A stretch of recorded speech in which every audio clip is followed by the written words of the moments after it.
الحمد لله نعبده ونستعينه ونستغفر به ونعوذ بالله من شرور أنفسنا وسيئات أعمالنا من يهد الله فلا مضل له ومن يضلل فلا هادي له أما بعد میرے محترم بزرگوں دوستو، آج کل جرائم دنیا میں اور ہمارے ہندوستان میں بہت زیادہ پھیلے ہوئے ہیں، اور اس کے استعداد کے لیے، اس کو ختم کرنے کے لیے بڑے بڑے قانون بنائے جاتے ہیں اور اس پہ عمل کرنے کا دعویٰ کیا جاتا ہے۔ جب ہم سوچتے ہیں کہ اتنے قانون بنائے جاتے ہیں، جگہ جگہ CCTV کیمرے لگے ہوئے ہیں، وہ ممالک جو جرائم کو زبردست کیچ کر لیتے ہیں، اس کے باوجود جرم نہیں رکتا، اس کی اصل وجہ کیا ہے؟ ایک تو طریقہ ہے ان لوگوں کا ہے، ایک طریقہ تھا ہمارے رسول سیدنا محمد رسول اللہ صلی اللہ علیہ وسلم کا۔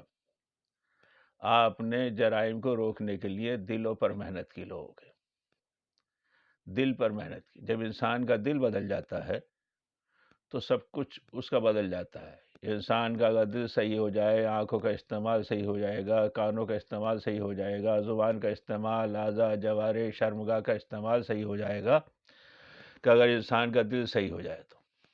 اور رسول اللہ صلی اللہ علیہ وسلم بڑے نفسیاتی انداز سے دل کی بیماری کو دور کیا کرتے تھے۔ اس کی ایک دو میں مثالیں دیتا ہوں آپ کے سامنے۔ ایک نوجوان صحابی آیا آپ کی خدمت میں اور آ کر عرض کیا، یا رسول اللہ، مجھے زنا کی اجازت دے دیجیے۔ میں جب اس بات کو سوچتا ہوں تو بڑا عجیب سا محسوس ہوتا ہے۔ آج کل ہمارے جیسے ٹٹمونجی عالم سے بھی یا کسی آج کل کے عالم سے کوئی نوجوان اس طرح کا سوال نہیں کر سکتا اور نہ مطالبہ کر سکتا کہ مجھے زنا کی اجازت دے دیجیے۔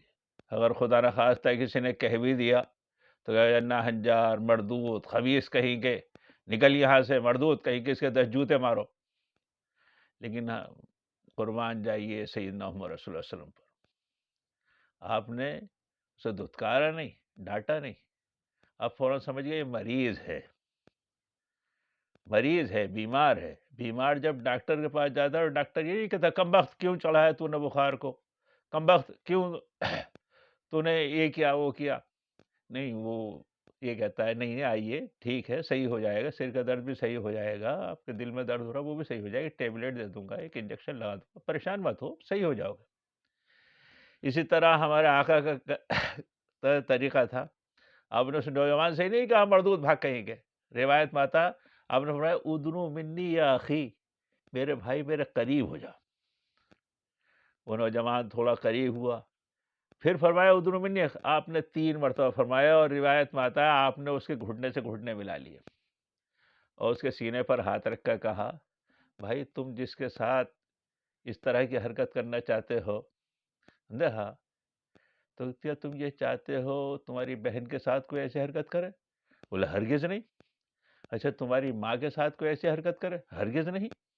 تمہاری بیوی کے ساتھ کوئی ایسی حرکت کرے؟ اور ہرگز نہیں۔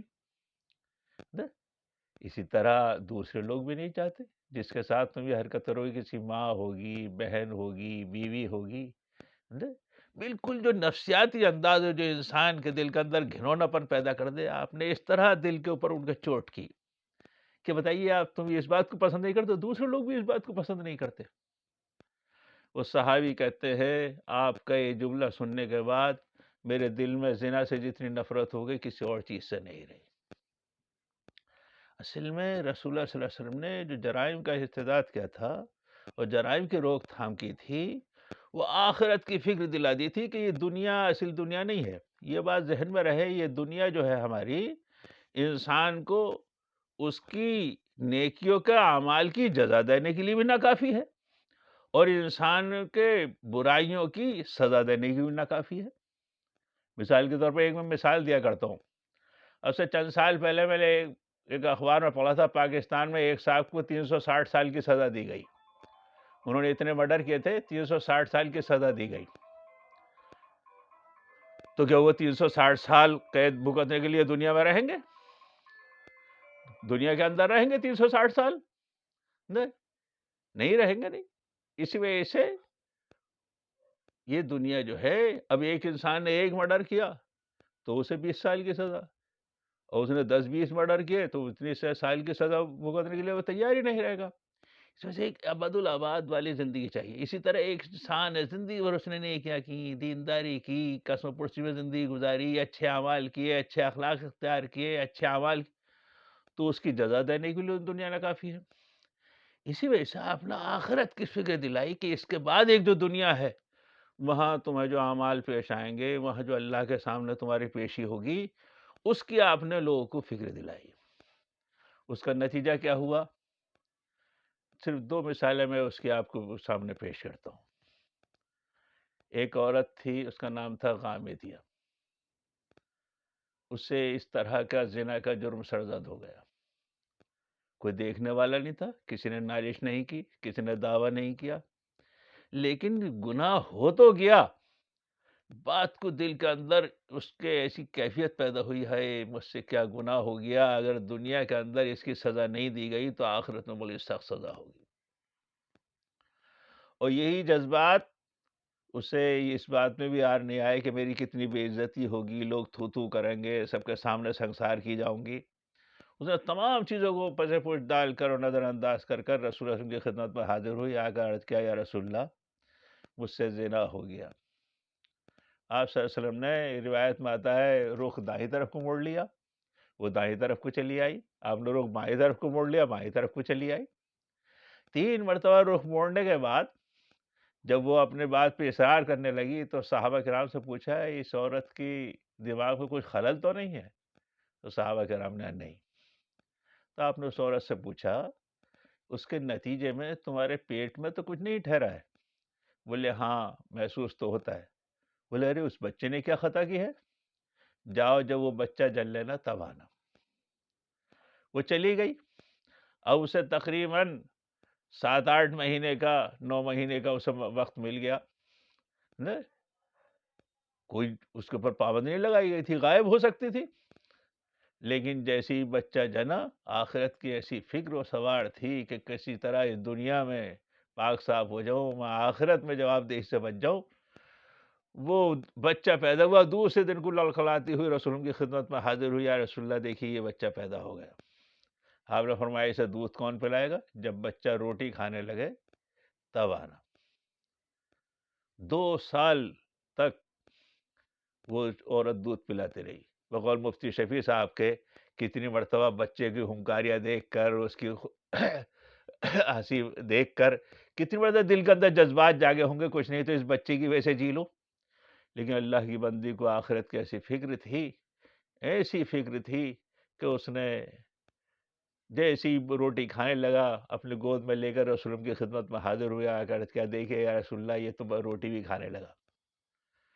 آپ نے صحابہ کرام سے فرمایا کہ اس بچے کو کوئی پال لے گا. ایک صحابی نے اسے لے لیا. آپ نے بولا اللہ ان وجبت، اللہ ان وجبت، اللہ ان وجبت، اب تو بھائی واجب ہو. کہا جاؤ اس عورت کو گاڑ دو. گاڑ دیا گیا.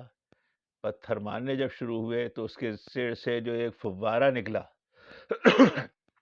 فوارہ نکلا، ایک صحابی خالد بن ولید عنہ کے رخسار پہ پڑا، اس کی چھینٹیں خون کی. تو انہوں نے بڑی حقارت سے اسے صاف کیا. یہ بات رسول اللہ صلی اللہ علیہ وسلم نے دیکھ لی. آپ صلی اللہ علیہ وسلم نے کیا فرمایا؟ فرمایا سنو، اس عورت نے وہ توبہ کی ہے، اگر پورے مدینے پہ تقسیم کر دی جائے تو پورے مدینے کے گناہ گاروں کی بخشش ہو جائے.